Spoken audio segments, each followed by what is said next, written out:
은혜 나누실 하나님의 말씀은 예레미야 1장 4절 5절 두 구절을 우리 한음성으로 합독합니다.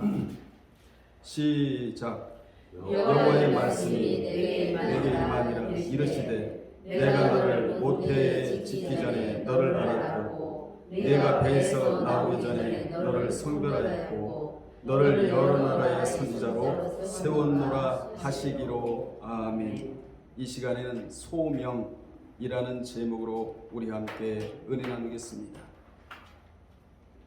본문은 예레미야가 하나님으로부터 소명을 받는 내용입니다. 우리에게도 소명이 있고 사명이 있는데 소명과 사명을 넘어야 소천이 기다리고 있습니다. 소명은 지상에서 부르는 것이고 누가 하나님이 누구를 나를, 소천은 사명을 잘 감당한 자에게 하나님이 하늘에서 부르는 것을 소천이라고 말합니다.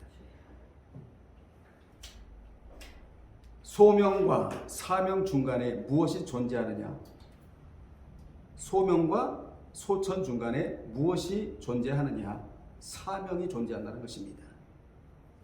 그래서 우리는 사명을 잘 감당하다가 하나님이 하늘에서 수고했다 했었다, 이제부터 너를 내가 안식으로 갚아주리라, 이렇게 부르셔야 돼요. 여러분이 교회에 나와 예배 드리는 것도 사명을 잘 감당하는 것입니다. 우리는 하나님이 사명을 잘 감당했다고 칭찬과 영광과 존귀를 우리에게 주셔야 돼요. 그래서 오늘 본문에 보면 하나님이 예레미야를 지상에서 쓰시기 위해 부르시고 그리고 앞으로 또 한 번 불러주겠다, 이런 내용들이잖아요. 우리도 인생을 마감하는 자리에서 하나님이 여러분을 다시 한번 불러주셔야 돼요. 아멘. 우리는 오늘 서론적으로 하나님께서 우리를 부르셨다, 소명, 그리고 또 한 번 하나님이 하늘에서 부르신다, 소천. 요 중간에 뭐가 껴있다고요? 사명이 껴있다는 사실을 절대로 잊으면 안 됩니다. 이것을 잊는 순간에 경외심이 사라지고 기도와 말씀을 뒤로 할 수밖에 없는 거예요. 여러분, 사명을 움직이는 것이 여러 가지가 있겠습니다만은 그 중에 뭐냐? 여호와를 경외하는 경외심, 그리고 기도와 말씀, 이것이 사명을 움직이게 되는 거예요. 여러분을 사명이 움직인다면 하나님 앞에 복받은 자임에 틀림이 없는 것입니다. 당시 유다는 영적으로 타락하여 하나님을 섬기기보다는 우상을 더 섬기며 하나님 자리에 우상을 갖다 놔버렸어요. 하나님의 권능에 자신을 맡기기보다는 강대국의 보혜만 의지하려 했습니다. 따라서 예레미야 1장에는 그렇게 어두운 시대에 예레미야가 하나님의 선지자로 부름을 받는 과정이 짧게 기록되지를 않았어요. 길게 기록이 되어 있어요. 참고로 에스겔이나 또 아모스 선지자가 소명받는 데에는 짧게 기록이 돼요. 그러나 예레미야가 소명받는 데에는 길게 기록이 된 것은 그만큼 그 시대가 어두웠기 때문에 예레미야가 할 일이 많아서 그렇게 하나님께서 소명의 자리에 그렇게 예레미야에게 길게 말씀해 주셨던 것입니다. 그 시대는 마치 오늘날로 비유하면 영적인 녹조 현상이 일어난 시대였어요. 여러분, 가끔 뉴스에 나오잖아요. 바다를 보면 녹조 현상이 일어났다, 이런 우리 기사를 자주 듣잖아요. 여러분, 우리에게 영적인 녹조 현상이 일어나는 건 뭐지요? 하나님을 뒤로하고 세상을 의지하고 하나님의 권능에 의지하지 아니하고 우상을 하나님 자리에 갖다 놓는 자체가 바로 영적인 녹조 현상이 일어난 거예요. 세상에서도 녹조 현상이 왜 일어납니까? 생물학적 산소량의 부족으로 녹조 현상이 일어나잖아요. 산소 포화량이 그만큼 없기 때문에. 그러면 어떻게 되죠? 바다의 고기가 죽어요. 하듯이 여러분의 신앙이 독수리같이 올라가고 신앙 성장을 가져오며 하나님을 향한 경외심과 기도와 말씀으로 작동이 될 때 영적 녹조 현상이 일어나지를 않아요. 그래야 나도 살고 남도 살고 가정도 살리고 산업도 살리고 모든 기업도 살릴 수가 있는 거예요. 어느 시대이든지 하나님을 섬기기보다는 우상을 섬길 때가 많았어요. 그래서 성경은 전쟁사예요. 죄와의 전쟁, 우상과의 전쟁이에요. 여기서 이겨라 이렇게 말씀하시는 것이 하나님의 진리자 하나님의 음성입니다. 여러분, 이제 우리가 명절을 앞두고 있는데 이 명절을 어떻게 보내야 되느냐? 우상을 섬기지 아니하고 하나님을 섬기는 날이 지속돼야 됩니다.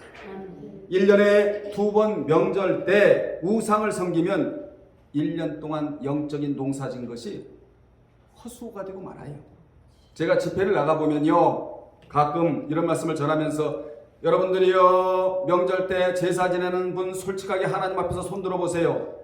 거의 절반 이상이 들어요.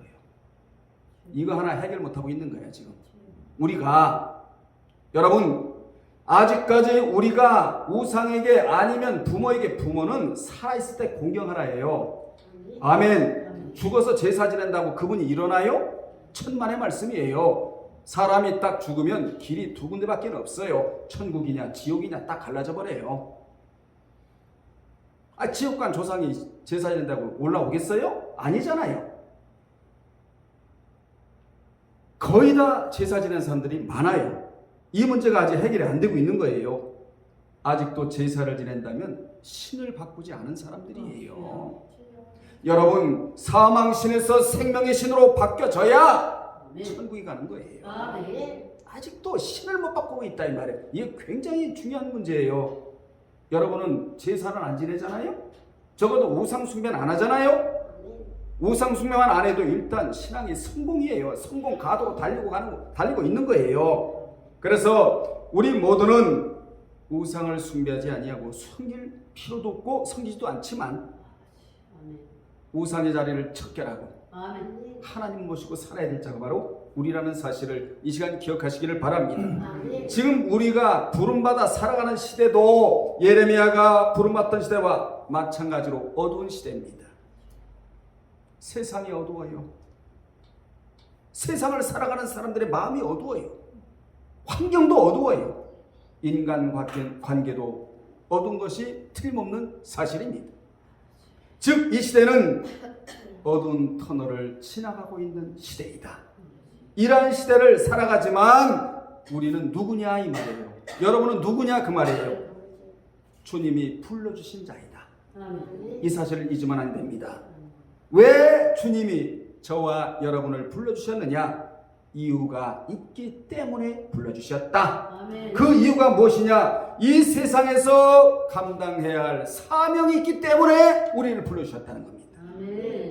사명 없는 사람이 어디 있겠습니까? 영적 자본, 달란트 없는 사람이 없어요. 당시 예레미야는 선지자로 부름을 받았지만 모세의 경우와 같이 선뜻 그 부름에 응답하지를 못했어요. 그 이유는 당시 거짓을 선포하는 자가 존경을 받고 진리를 선포하는 자가 오히려 핍박을 당하는, 그야말로 부패할 대로 부패한 당시의 사회 상황 때문에 예레미야가 처음에는 거부를 했어요. 이런 상황에서 예레미야는 세상을 다스리고 계획하시는 하나님의 경륜을 깨닫지 못하고 처음에는 6절에 보면 나는 아이라 말할 줄을 알지 못하나이다. 솔직하잖아요. 어찌 보면 정상적으로 대답을 한 거예요. 라는 변명을 늘어놓기에 급급했습니다. 그러나 하나님께서는 살구나무 환상을 통하여, 그 당시 살구나무는 절망이에요. 여길 봐도 저기 봐도 앞을 봐도 뒤로 봐도 좌를 봐도 우로 봐도 절망이에요. 그런데 이 절망에 한 복판에 하늘문은 열려져 있었다는 것입니다. 하늘문은 닫을 자가 없어요. 하나님이 열고 닫고 하는 거예요. 여러분의 인생에 하늘문이 닫히면 안 돼. 하늘문이 활짝 열어짐으로 이른 비와 늦은 비가 은혜와 평강이 하늘에서부터 여러분에게 내려와야 돼요. 살구나무였다 이 말이에요. 그 당시 상황이. 그런데 하나님이 예레미야에게 예레미야야 너는 무엇을 보느냐? 예, 하나님, 많은 사람들의 절망의 신음소리에 불평 원망의 그러한 말을 하고 있습니다. 그러나 저는 원망하지 아니하고 불평하지 아니하고 절망하지 아니하고 살구나무 사이에서 싹이 트는 새순을 바라보나이다. 이렇게 답변을 합니다. 마지막 시대는 새순의 신앙생활이 되어야 돼요. 절망이 날지라도 절망만 있는 게 아니잖아요. 절망 너머에 뭐가 있습니까? 소망이 있다는 사실이 우리에게 큰 은혜가 아니겠습니까? 이렇게 살구나무 환상을 통하여 하나님의 말씀은 신속히 성취된다는 것과 그리고 끓는 가마 환상을 통하여, 끓는 가마는 바벨론이 들어와서 예루살렘을 짓밟겠다 심판을 얘기하고 있는 거예요. 이러한 환상을 통하여 굳은 약속을 해주세요. 예레미야에게. 무슨 약속이지요? 소명에 대한 확증을 심어주시자 예레미야는 그 확증을 그대로 믿어요. 여러분, 하나님께서 오늘 여러분에게 말씀해 주시면 그대로 믿으세요. 의심하지 말고. 이같이 예레미야가 소명을 받을 때는 선지자직을 수행하기가 힘들다는 이유로 소명을 회피하려 했지만, 그러나 끝내는 그 사역을 담대하게 감당을 해 나갑니다. 이를 통해 우리에게 주어지는 소명과 사명을 거절해서는 안 되며 또한 피할 수도 없다는 사실을 우리는 깨달아야 합니다. 만약 우리가 이를 거절한다면 하나님은 돌들을 들어서라도 그 일을 이루시는 분이시고, 하나님은 회개하지 않으면 돌들로도 아브라함의 자손이 되게 하실 수 있다고 말씀하셨어요. 뿐만 아니라 누가복음 3장 8절에서 말씀하셨고, 그리고 누가복음 19장 40절에서는 소명을 받은 자들이 잠잠하면 돌들을 통해서라도 하나님이 소리를 지르게 하시겠다고. 무슨 말씀이죠? 소명을 거절하면 돌들보다도 못하다예요. 사람이 게으르면 개미보다도 못하고, 개미를 스승으로 모시라가 성경이에요. 여러분, 개미는 두려움도 없어요. 그런데 최선을 다해서 겨울을 준비해요. 앞으로 우리 모두 천국에 갈 자들이죠? 지상에서 천국 갈 자로 우리가 준비를 하고 살아야 돼요. 아멘 합시다. 지금 준비가 되지 아니하면 그때 예비할 수가 없어요. 지금은 준비할 때고 그때 가서는 예비할 때이다. 아멘. 네. 그렇다면 소명에 대한 구체적인 내용이 무엇이냐? 바뀌어졌나요, 말이? 네. 첫째, 여호와께서 예레미야를 선지자로 부르셨다는 것입니다. 4절로 5절이에요. 우리 읽었잖아요. 여호와께서는 유다가 극도로 타락하여 망하게 되자 약 20세 나이인 예레미야를 부르셨어요. 하나님은 나이 많다고 부르시는 것도 아니고 나이 적다고 안 부르시는 분도 아니에요. 그 당시 누구를 들어 쓰실 자를 하나님이 부르신다 이거야. 그래서 따라합시다. 하나님이 부르시고 하나님이 세우시고 하나님이 남기시기를 원하신다. 여호와께서는 그를 부르시면서 세 가지로 말씀하시기를 4절 5절에서 너를 모태에 짓기 전에 너를 알았고, 굉장히 중요한 말씀하셨어요. 여러분도 마찬가지예요. 모태에 짓기 전에 먼저 아셨대 하나님이. 그리고 내가 배에서 나오기 전에 너를 뭐 하셨고? 성별하셨고, 그리고 너를 여러 나라의 선지자로 세우셨다고 말씀해 주셨습니다. 세 가지로. 이 말씀은 에베소서 1장 4절로 5절과 같은 의미로 지금 말씀하시는 거예요. 에베소서 1장 4절로 5절에 보면 곧 창세전이란 말은 우주 만물이 태어나기 이전에 그리스도 안에서 그리스도 우리를 택하사 우리로 사랑 안에서 그 앞에 심판대 앞에 거룩하고 흠이 없게 하시려고 우리를 뭐 하셨다? 예정하셨다, 택하셨다, 이렇게 말씀하셨어요. 그리고 5절에 보면 그 기쁘신 뜻대로 델레마, 하나님께서 우리 보고 이뤄달라고 요구하시는 델레마, 그 기쁘신 뜻대로 우리를 모아사 예정하사 예수 그리스도로 말미암아 자기의 아들들이 되게 하셨다. 아멘. 이 말씀과 같은 의미로 지금 말씀해 주신 거예요. 그러면 여러분은 어떤 분들이냐? 우주 만물이 탄생되기 이전부터 하나님께서 택하신 분들이다. 아멘. 하나님의 예정의 계획에 따라 이 땅에 와서 예수를 자신의 구속주로 믿은 자들입니다. 그런데 예수는 아무나 믿어지는 게 아니라는 거예요. 요한복음 6장 44절에 보면 하나님이 이끄신 자들이 믿어진다고 되어 있습니다. 아멘. 그런데 이 이끈다, 이 단어가 너무 중요하다는 것이죠. 이끌지라는 단어가 헬키오라는 단어인데 하나님이 잡아 끈다. 여러분, 하나님에게 끌려온 자들이에요. 아멘. 정말 잘 끌려오신 거예요. 하나님이 잡아 끈다. 내 손을 잡아서. 하나님의 손은 능력의 손, 내 손은 연약한 손. 그 능력의 손이 약한 손을 잡아 끈다. 뽑는다, 세상에서 뽑아냈다라는 거예요. 모래알같이 수많은 사람 중에 하나님이 하나하나 뽑아냈다. 그리고 뺀다 라는 뜻으로 구원 얻은 자들을 가려 뽑으시는 하나님의 주권적 행위가 바로 이끌지라는 단어예요. 그리고 영생을 주시기로 작정된 자는 믿어졌다. 사도행전 13장 48절에 그러므로 구원은, 즉 믿음은 모든 사람들의 소유물이 아니다. 데살로니가후서 3장 2절에 믿음은, 구원은 모든 사람들의 소유물이 아니라는 거예요. 특별히 소유한 자가 있다. 여러분은 적어도 구원을, 그리고 믿음을 소유하고 세상을 살아가고 있잖아요. 아멘. 이같이 우리는 우주 만물보다 먼저 예정함을 얻은 자들이고 하나님이 죄악된 세상에서 밖으로 나오라고 잡아끈 자들이며 모든 사람들이 얻을 수 없는 믿음을 선물로 얻은 자들이다, 그 말입니다. 그러니 얼마나 감사한 일인가. 그래서 항상 뭐하라? 기뻐하라. 이 사실을 모르면 기뻐할 수가 없어요. 여러분, 세상에 주는 기쁨은 일시적이에요. 잠시예요. 그런데 하나님이 주시는 영적 기쁨은 영원한 기쁨입니다. 아멘.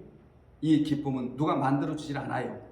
내가 만들어내야 돼. 아멘. 나는 기쁨과 소망을 만들어내는 제조기가 돼야 돼. 내 스스로. 자, 우리는 기쁨을 만들어내는 자라면 하나님은 우리에게 뭘 주시느냐?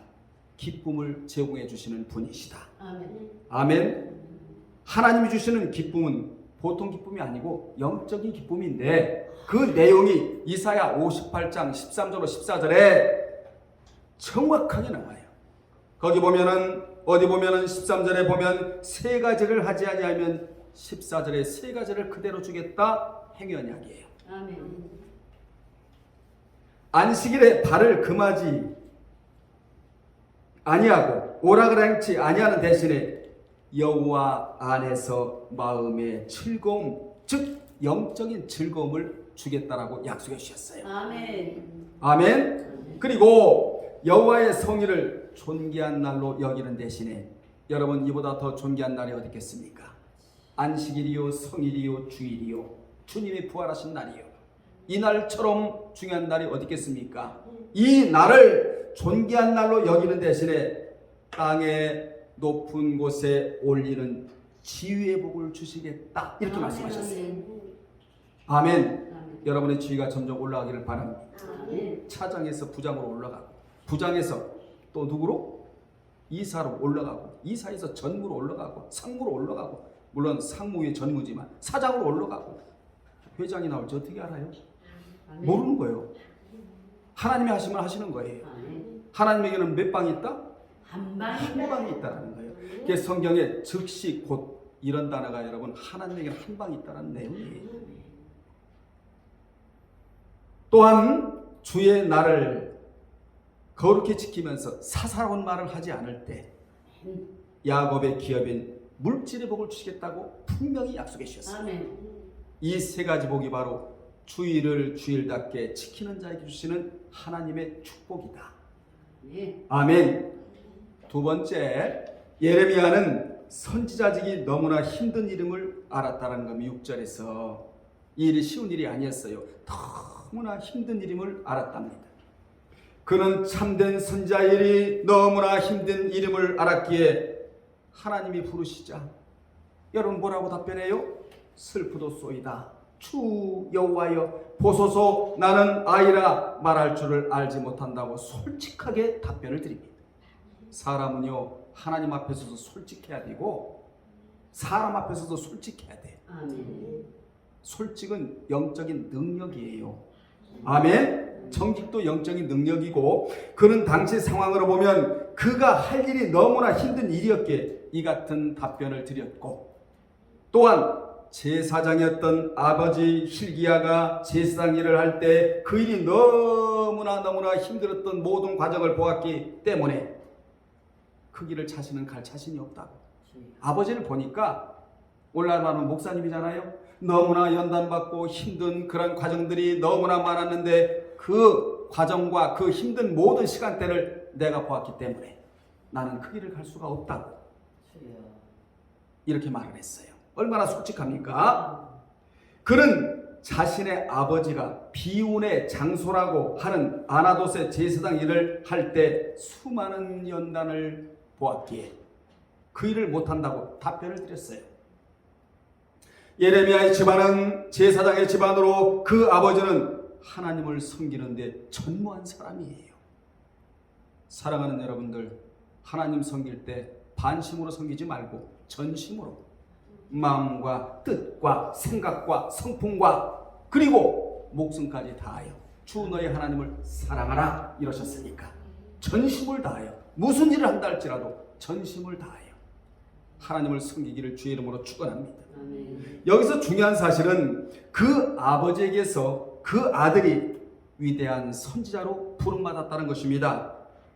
그 아버지가 받았던 연단이 자식에게 축복으로 내려갔다. 하나님이요 예레미야를 부르신 때에는 우연이 아니었다는 거예요. 그 부모가 축복의 터전을 자식을 위해 닦아놨다는 거예요. 그러므로 부모가 하나님에게 심어 놓으면 자식에게 그 복이 내려간다. 여러분이 예배를 똑바로 드리면 자식도 예배를 똑바로 드리게 되는 거예요. 아멘. 아멘. 기독교는 보여주는 종교예요. 아멘. 하나님 앞에 서 있는 모습이 아름다우면 자식도 그 모습을 그대로 담고 아름답게 예배를 드릴 수 있는 거예요. 내가 심어놨기 때문에 그래. 아멘. 그래서 기독교는 메아리 법칙과 부메랑 법칙을 적용하는 종교이다. 아멘. 이같이 예레미야는 하나님께로부터 어마어마하게 큰 사명을 받자 내가 아직 어린 나이에 불과한데 어찌 내가 열방 만국을 향하여 무슨 말을 해야 그들이 회개하고 돌아옵니까? 나는 그럴 능력이 없나이다. 내가 순종하라고 해도 순종할 능력이 없다라고 그렇게 반응을 보였어요. 이것은 소명 받을 때의 반응이었다. 성경에 나오는 위대한 사람들은 모두 하나님께서 소명을 주실 때 자신의 무능과 죄성을 먼저 고백을 합니다. 하나님이 부르실 때 하나님 잘 보셨어요. 저는 연약한 자입니다. 라고 말했지. 주여 내가 아니면 하나님 누구를 뽑겠습니까? 그런 사람이 없었어요. 한 사람도 없습니다. 그렇게 하나님이 처음 부르실 때에는 교만하지 아니하고 겸손했다는 것을 우리는 알 수 있습니다. 하나님이 여러분을 부르실 때도 겸손해야 하고 아멘. 신앙생활 할 때도 겸손해야 하며 아멘. 천국 가기 직전까지 겸손을 유지하고 존속을 하고 우리는 살아가야 돼요. 아멘. 아멘. 그러나 점점 시간이 가면서 교만해지는 것이 우리에게 문제인데 예레미야는 점점 시간이 가면 갈수록 더더욱 겸손해졌고 아멘. 곡식이 익은 것 마냥 곡식이 익으면 고개를 숙이듯이 그렇게 예레미야는 신앙 성장을 가져왔다. 여러분 우리도 하나님 앞에 부름받을 때 아버지여 저는 매우 부족한 사람입니다. 내 힘으로는 안 됩니다. 나는 주님이 아니면 무능한 사람에 불과합니다. 그러니 첫사랑을 버리지 않고 하나님이 주시는 사랑을 유지하면서 계속적으로 전진하여 나가겠습니다. 라는 고백이 여러분의 고백이 되어야 될 줄로 믿습니다. 아멘. 이러한 사람은 자기의 실체를 제대로 파악하고 살아가는 사람들이에요. 그러한 사람을 하나님이 계속 붙잡고 쓰십니다. 아멘. 자기의 실체를 아는 자는 신앙생활을 가식으로 하지를 않아요. 신앙은 가식으로 하는 게 아니에요. 실제적으로 해야 된다 이 말이에요. 아멘. 여러분은 관념적인 하나님으로만 알면 안 돼. 사실적인 하나님으로 알고 하나님을 대해야 돼요. 아멘. 예레미야는 이사야 예언을 이어받아 국가 멸망을 예언하였는데 당시 왕의 입장에서 예언자들은 간첩으로 봤어요. 그리고 역적으로 여겼다고. 그러니 예레미야는 하나님께 자기의 생명을 맡기고 예언을 했다. 아멘. 그는 하나님의 자신을 이방 나라의 선지자로 세우신 것은 자신의 뜻과는 전혀 상관없이 여호와의 주권 아래서 이루어진 일이었다라고 생각을 했어요. 이 사실을 잊지 않았다 그 말입니다. 하나님은 그를 약 10개 나라의 선지자로 세워주셨는데 애굽, 블레셋, 모압, 암몬, 에돔, 다메섹, 엘람, 게달, 하솔, 바벨론 등등. 이러니 여러분, 이 이방인을 상대해서 하나님의 생명의 말씀을 전하려니 얼마나 많은 핍박이 시련이 있었겠습니까? 그런데 핍박과 시련 뒤에 하나님의 보상이 있다, 이걸 알았다는 것이지요. 사도 바울도 하나님의 생명의 복음을 전하는 가운데 얼마나 많은 핍박을 받았습니까? 그런데 갈라디아서 1장 1절과 15절에 보면 이 모든 것이 하나님의 뜻이었다 이렇게 말해요. 하나님의 주권에 일어난 일이었다. 아멘. 나의 생명, 나의 모든 일생을 하나님의 주권 속에 맡겨버립니다. 여러분, 우리는 하나님 앞에 맡기는 척해서는 안 돼요. 맡겨야 돼. 하나님은 맡은 만큼 역사해 주세요. 아멘. 맡긴 만큼 그대로 맡아주세요. 여러분이 10을 맡겼다면 하나님은 10을 맡아주세요. 그런데 100을 맡겼다면 100을 맡아주신 분이 하나님, 맡긴 만큼. 그런데 사람은 어리석어서 100을 다 맡기지를 못해. 어떤 사람은 10만 맡겨요. 어떤 사람은 90을 맡겨. 여러분은 얼마나 맡겨야 되죠? 100을 다 맡겨야 돼. 맡긴다는 말은 문제를 하나님 앞에 굴려버리다 이 뜻이요. 굴려버리고 나서 다시 되돌아보지 않는 것이 맡기는 거예요. 세 번째, 여호와께서는 내가 시키는 대로만 하라 이렇게 명령하십니다. 7절에 읽겠습니다. 여호와께서 내게 이르시되 너는 아이라 말하지 말고 내가 너를 누구에게 보내든지 너는 가며 내가 내게 무엇을 명령하든지 너는 말할지니라. 너는 내게 속했고 너는 이제부터 나를 통하여 조종되어지는 자이다. 이런 말씀하시는 거예요. 하나님은 우리가 아이 신앙을 원하지를 않아요. 아멘. 믿은 때가 오래되면 마땅히 선생이 되길 원하십니다. 히브리 5장 12절에 여러분 영적인 연륜이 얼마나 여러분 오래되셨어요? 어떤 분은 40년, 50년 되셨잖아요. 아직도 어린아이, 젖먹이 신앙, 도의 초보를 벗어나지 못한 이런 신앙을 하나님이 원하시지 않아요. 아멘. 하나님은 우리가 말씀의 초보를 벗어나기를 원하신다. 하나님은 젖먹이신 자를 원하시지 않고 단단한 식물을 먹는 자를 원하세요. 즉 나 좋게 하는 말씀만 즐겨 듣지 말고 주님을 위한 말씀을 즐겨 들으라고 하신 분이 하나님이십니다. 그래야 신앙이 단단해져요. 우리는 아이 신앙이라 말하지 말고 성숙한 신앙이 되어 하나님이 가라 하면 가고 앉으라면 앉고 서라면 서고 무엇을 명령하시든지 그대로 반응하는 여러분이 되어야 될 줄로 믿습니다. 심부름을 잘하면 되는 거예요. 아멘. 하나님이 심부름을 시키면 올바로 심부름을 잘하는 자를 붙잡고 쓰신단 말이에요. 참고로 하나님이 이사야를 약 50년 동안 붙잡고 쓰셨는데 그가 전하는 두 줄기 주제가 있었기 때문에 하나님이 이사야를 50년 동안을 붙잡고 쓰세요. 그 두 줄기가 뭐였었느냐? 주제의 두 줄기가 심판과 구원이에요. 주여. 여러분도 삶의 중심 주제가 있어야 한다. 아멘. 교회 오는 것도 삶의 중심 주제이고, 아멘. 말씀을 붙들고 사는 것도 삶의 중심 주제예요. 오늘날의 삶의 중심 주제가 없는 거예요. 특히 말씀을 붙들고 있는 자는 삶의 최고의 중심 주제를 가지고 있는 자이다. 아멘. 교회에서 삶의 중심을 못 잡으면 환경의 중심은 잡히지를 않아요. 신앙이 굳게 서야 삶이 굳게 신앙의 토대 위에 서게 되는 것이거든요. 아멘. 신앙이 흔들리면요, 삶이 흔들 수밖에 없는 거예요. 주여. 아멘. 아멘. 그러므로 교회에서 잡아야 할 중심 주제가 뭐냐? 기도와 말씀과 찬양과 회개이다. 아멘. 하나님이 나를 교회에 보내시는 목적이 바로 이거예요.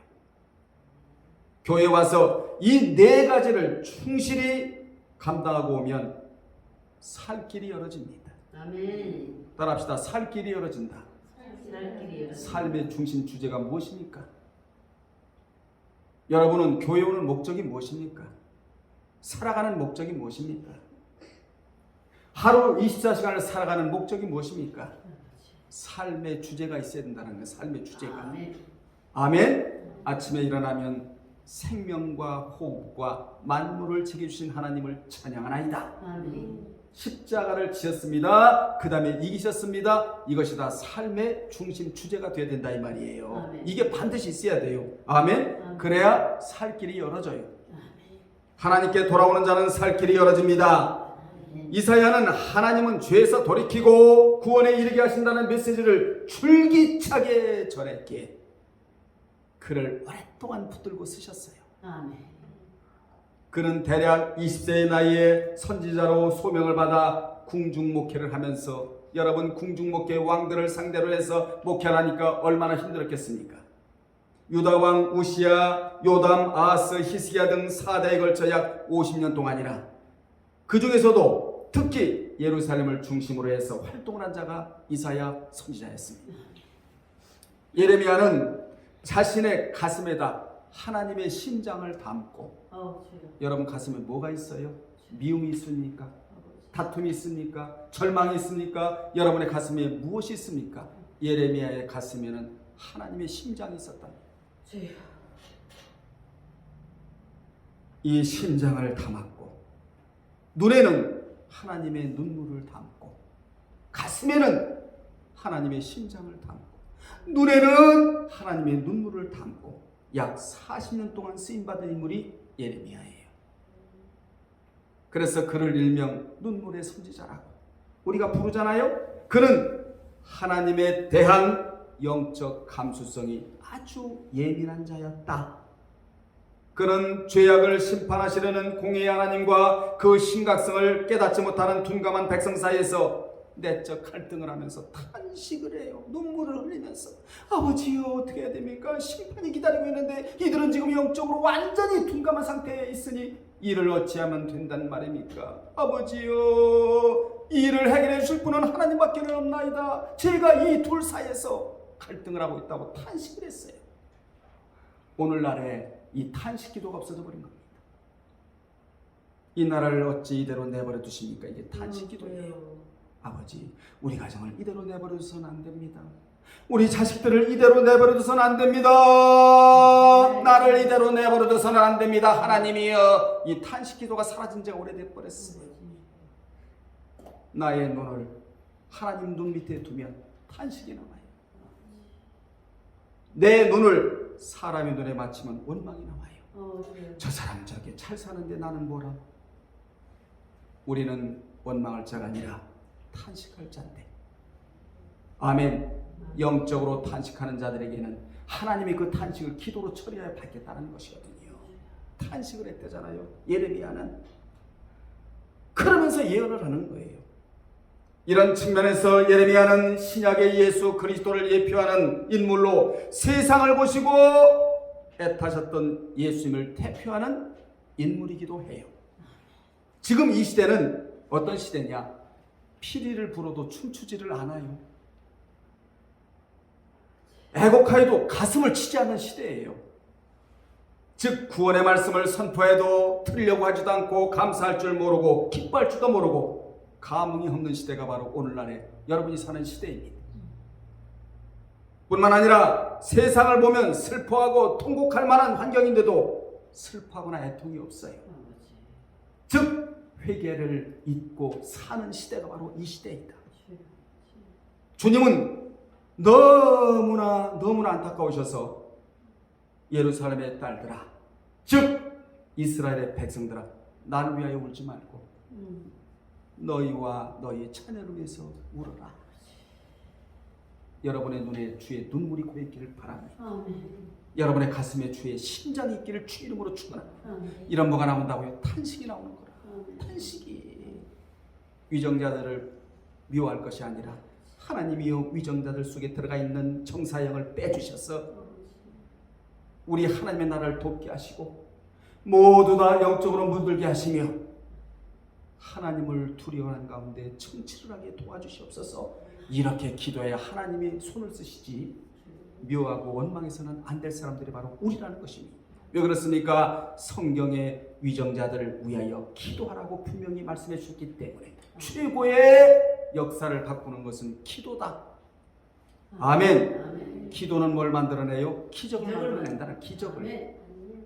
즉 주님은 성경대로 십자가에 못 박혀 죽는 것은 하나님의 뜻을 이루는 일이기에 나를 위해 울지 말고 너희가 울어야 할 일은 자녀가 예수님을 알지 못하는 것 때문에 생명의 주가 오셨는데 영접하지 않는 것 때문에 이 가련한 것 때문에 울라 이렇게 말씀하셨죠. 그들은 조금 후에는 예루살렘이 하나님의 심판을 받아 멸망하게 될 것이므로 그 심판을 인하여 울어야 했지. 웃을 때가 아니었다. 지금 이 시대는 웃을 때가 아니에요. 여러분 미안하지만 지금 이 시대는 울어야 될 때예요. 아멘. 진정 눈물을 흘리며 씨를 뿌리는 자는 기쁨으로 단을 거두어 돌아오리로다. 울며 씨를 뿌리러 나가는 자는 정령 기쁨으로 그 단을 묶어 돌아오리로다. 시편 126편 5절로 6절의 시대가 바로 이 시대가 되었다 그 말입니다. 여호와께서는 예레미야에게 내 마음대로 하는 것이 아니라 내 마음대로 하시는 하나님이다. 그러면서 내가 아니라고 하지 말아라. 중요한 말씀. 너는 말이야 심부름을 하는데 두 가지 방법대로 하라. 첫째, 내가 너를 누구에게 보내든지 그대로 가라. 아멘. 저를 보세요 여러분. 신약에 보면 오라 다음에 가라예요. 오라 다음에 가라. 먼저 오라 그리고 가라. 오늘 여러분 예배드리면서 하나님 말씀을 듣잖아요. 그리고 집으로 돌아갈 때는 하나님이 여러분을 세상에 파송시키는 그런 시간대라는 걸 기억하셔야 돼요. 세상에 파송을 시킨다고 하나님이. 오라 그래서 여러분이 오셨잖아요. 그래서 예배드리잖아요. 그리고 말씀을 받잖아요. 요 말씀을 받은 사람에게 하나님은 가라. 세상을 향해 가라. 파송식이야. 그러니까 매 주마다 사실은 교회에서 파송식을 하는 거예요. 왜 파송식을 하시느냐? 가서 이기고 돌아오라고. 세상을 이기고 돌아오라고. 개선자는 마냥. 아멘. 두 번째는 뭐지요? 무엇을 명하든지 너는 그대로 하라. 이 두 가지. 이 두 가지를 하나님이 명령하셨다 그 말입니다. 그러므로 믿는 자가 복을 받고 안정된 생활을 하고 형통의 삶이 이어지려면 주종 간의 관계가 바로 되어 있어야 한다. 아멘. 주종 간의 관계가 바로 되어 있으려면 첫째 뭐라고요? 내가 너를 보낸 대로 가라. 그리고 무엇이든지 명령하는 바를 너는 그대로 순종하라. 이 두 가지 명령을 여러분이 오늘 받으셨어요. 받고 세상에 나가서 요 명령대로 살고 돌아오는 것이 뭐지요? 살아계신 하나님 면전 앞에 나오는 것이다. 우리는 세상 사람들의 인전 앞에 살다가 때가 되면 하나님의 신전 앞으로 다가올 자가 우리라는 것입니다.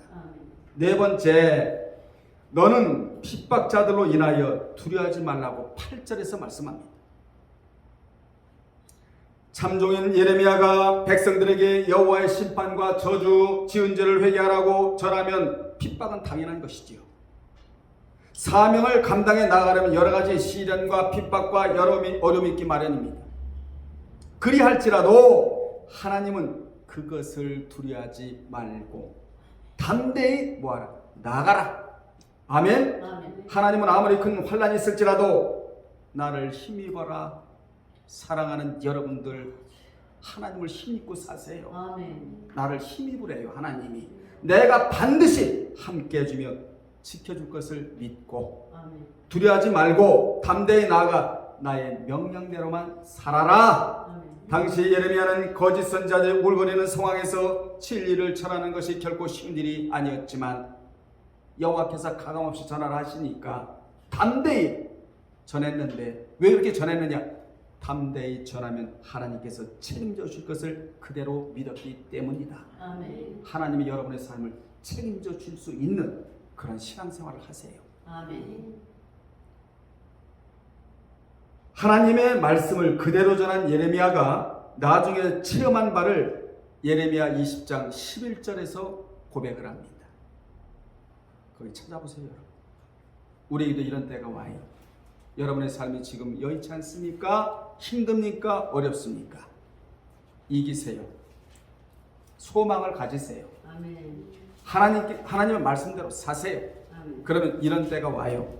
아멘. 20장 11절에 시작. 그러하오나 여호와는 두려운 용사 같으시며 나와 함께 하시는 고로 나를 박해하는 자가 넘어지고 이기지 못할 것이오며 그들은 지혜롭게 행치 못함으로 큰 수욕을 당하오리니 그 수욕은 영영이 있지 못할 것이니이다 라고 고백을 합니다. 아멘.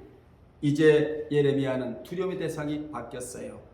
아멘. 아멘. 그 두려움의 대상이 핍박자가 아니고 나는 하나님을 두려움의 대상으로 여기겠다. 아멘. 이 세상에 두려움의 대상은 하나님밖에 없어요. 아멘. 사람은 두려움의 대상이 아니에요. 환경도 아니에요. 환경에 어려움과 두려움이 오게 되면은 잠잠하고 고요하라 이렇게 외치라고 하셨잖아요. 하나님만 두려움의 대상이지 사람도 두려움의 대상이 아니고 환경도 두려움의 대상이 아니에요. 아멘 합시다. 아멘. 여러분, 모세가 바로를 두려움의 대상으로 여겼다면 출애굽운동을 할 수가 없었잖아요. 보이지 않는 하나님이 두려움의 대상이라고 고백을 하고 있잖아요. 하나님이 일을 시키실 때는 언제나 두려워하지 말아라, 담대하라 이렇게 꼭 주문하세요. 여호수아 1장 1절 2절에 보면 여호와께서 여호수아에게 이스라엘 백성들을 가나안으로 데리고 가라고 하시면서 강하고 담대하라 이렇게 주문하십니다. 아멘. 일어나라고 하나님이 네. 묵상하라고 말씀을, 그죠? 깨어있으라고 하시면서 너는 말이야 신앙의 분기를 가져라. 여러분 일어나세요. 아멘. 신앙의 분기 달리다 쿵. 정신도 일어나고 몸도 일어나고 생각도 일어나고 사고도 일어나고 의식도 일어나고 전부 다 우리 일어나 있어야 돼요. 아멘. 9절에 볼까요? 9절은 여호와께서 예레미야에게 내 말로 하지 말고 내 말로 하라고. 내 말로 하면 내가 책임져 주지 않겠지만 내 말로 하면 내가 책임져 주겠다고 아멘. 이렇게 말씀하셨어요. 우리도 말씀의 지시대로 하면 현재의 내 인생을 하나님이 책임져 주시고 미래의 내 인생까지라도 하나님이 책임져 주십니다. 아멘. 아멘 합시다. 아멘. 여러분, 하나님이 책임져 주셨잖아요. 지금까지 과거도 책임져 주신 하나님이 현재도 책임져 주시고 미래까지라도 책임져 주시겠다. 10절에 봐요. 여호와께서 예레미야를 만국의 선지자로 세워주셨다는 말씀입니다. 왜 세워주셨느냐? 하나님은 유다의 하나님이 되시는 것이 아니라 열방의 하나님도 되시기 때문이라고. 즉 너와 나의 하나님도 되시기 때문이다 이렇게 말씀해 주셨어요. 왜냐하면 예레미야 선지자는 폭넓게 복음을 증거해야 될 자이기 때문이다. 예레미야 선지자가 전하는 메시지도 오늘 우리에게 주시는 메시지의 세계 만방에 퍼져나가는 메시지가 바로 오늘 여러분이 듣고 있는 메시지다 그 말입니다. 아멘. 그러므로 여호와께서는 마치 좋은 포도나무를 심기 위해서는 먼저 있던 들 포도나무를 뽑아오려 하듯이 진리의 집을 건설하기 위해서 먼저 비진리의 낡은 건물들을 파괴하라고. 그러므로 여러분은 파괴도 건설도 잘 해야 될 자들이다. 아멘. 아멘. 아멘. 파괴할 것은 뭐죠? 불신앙, 부정, 원망, 이거 파괴해야 돼. 아멘. 패배의식, 이거 파괴해야 돼. 아멘. 못 살겠다, 이거 파괴해야 돼. 아멘. 신앙이 몸이 건조하다, 번아웃 되는 거, 소진되는 거, 이거 다 파괴해야 돼. 아멘. 내 신앙이 흔들리는 거, 이거 다 파괴해야 된다 이 말이에요. 아멘. 아멘. 건설할 건 뭐냐? 주님을 향한 사랑, 그분을 의지하는 것, 기도, 말씀, 찬양, 회개 등등, 이것은 건설할 줄 알아야 돼. 그러니까 여러분은 신앙의 건설의 역군들이 되어야 합니다. 아멘. 하나님은 예레미야 선지자에게 진리가 아닌 것, 하나님이 심지 않은 것은 다 뽑아내고 참된 진리의 말씀만 세워나가며 신령한 성전과 참된 하나님의 나라를 건설해 나가라는 메시지를 열전에서 주고 계시는 거예요. 이것은 바로 오늘 여러분이 지녀야 할 사명이기도 합니다. 아멘. 여러분은 파괴도 잘하고 세울 줄도 잘하는 그런 자들이 되시기를 바랍니다. 아멘. 불신앙 파괴하세요. 아멘. 안 된다, 못 살겠다, 이거 다 파괴하세요. 아멘. 아멘. 자, 결론 내리겠습니다. 결론. 예레미야는 요시야 왕 13년부터 예언하기 시작하여 여호아하스, 여호야긴, 시드기야 왕 시대에 약 40년간 주로 예루살렘과 유다에서 예언을 한 자예요. 23년 동안 똑같은 메시지, 똑같은 대상은 아니지만은 그 대상자들에게 하나님의 말씀을 전한 자가 예레미야 선지자였어요. 23년 동안 쉬운 거 아니에요. 그리고 40년 동안 쓰임받은 자가 예레미야 선지자였다. 그 후 남은 백성이 애굽으로 피난 가면서 예레미야도 끌고 갔으며 그는 애굽에 가서도 애굽으로 내려간 유다 백성과 애굽에 대하여 예언을 했대요. 입만 내면 뭐를 해요? 예언을 해요. 심판과 하나님의 사랑, 심판과 구원, 이걸 예언을 해요. 입만 열면 말씀이 나왔어요. 여러분도 입만 열면 기도가 나와야 돼. 아멘. 입만 열면 찬양이 나와야 돼. 입만 열면 긍정의 말이 나와야 돼. 아멘. 자, 마지막에 전설에 의하면 그가 애굽에서 예언하다가 돌에 맞아 순교했다고 전해지고 있습니다. 예레미야와 동시대의 선지자는 스바냐, 하박국, 에스겔, 다니엘 등등이에요. 전부 다 어떤 사람들이었죠? 신실한 사람들이었어요. 이러한 자들이 있었기에 하나님의 나라가 지속적으로 이어져 갔다. 오늘 여러분 이 말씀대로 그대로 여러분이 그대로 순종을 하는 이런 자들 때문에 하나님의 나라가 계속적으로 이어가고 또 이어가고 아멘. 이런 나라는 교훈을 우리가 받아야 됩니다. 아멘. 여러분을 통해 하나님의 나라가 계속적으로 이어져 나가기를 주님의 이름으로 축원합니다. 아멘. 기도하겠습니다. 하나님 아버지, 우리에게 소명의 시간대가 있다면 소천의 시간대가 있습니다. 그 중간에 너무나 중요한 사명이 끼어 있습니다. 이 사명을 잘 감당하여 하나님 나라에 갔을 때 칭찬과 존귀와 영광을 받을 자로 등장하게 도와 주시옵소서. 예수님의 이름으로 기도드리옵나이다. 아멘.